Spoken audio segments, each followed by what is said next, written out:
শনিবার মোহনপুর ব্লকের উদ্যোগে মোহনপুর ব্লক প্রাঙ্গণে মোহনপুর পঞ্চায়েত সমিতির নবনির্বাচিত সদস্যদের শপথ গ্রহণ কর্মসূচির আয়োজন করা হয়।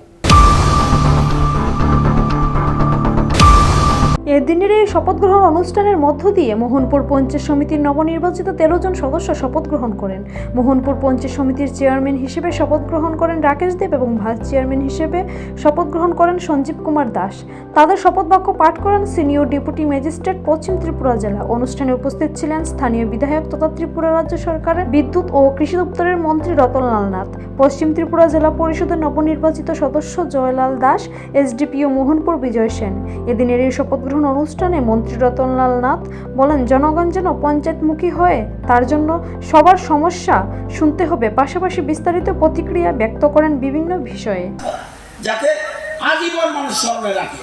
এই পঞ্চায়েত সমিতির যারা আছেন তাদের কাছে আমার একান্ত অনুরোধ, আমার এলাকার মিন্স মোহনপুর ব্লক এলাকার মানুষের সাথে আপনারা সঠিক বিচার করবেন, এটা আমার অনুরোধ।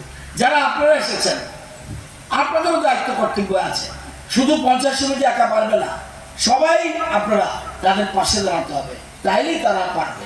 সুতরাং যে কোনো সময় তাদের সাহায্যে এগিয়ে আসতে হবে এবং আপনাদের সাহায্য নিয়ে আগামী দিনে মোহনপুর ব্লককে এগিয়ে নিয়ে যাবে এবং আমাদের দেশের প্রধানমন্ত্রীর যে স্বপ্ন এক ভারত শ্রেষ্ঠ ভারত, এই স্বপ্ন পূরণ করতে হবে।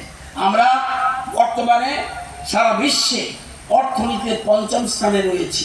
চিন্তা করা যায় আগামী কিছুদিনের মধ্যে আমরা 3য় স্থানে পৌঁছব এবং আমরা বিশ্বগুরুর আসনে বসার প্ল্যান করছি আমাদের প্রধানমন্ত্রী। সেটা দেখে অনেকে আতঙ্কিত, বিভিন্ন মানুষ বলছে এটাকে সহ্য করতে পারছে না। আগে দেখুন বাংলাদেশের অবস্থা, দেখুন শ্রীলঙ্কার অবস্থা, দেখুন পাকিস্তানের অবস্থা, আশেপাশের দেশগুলির অবস্থা দেখুন।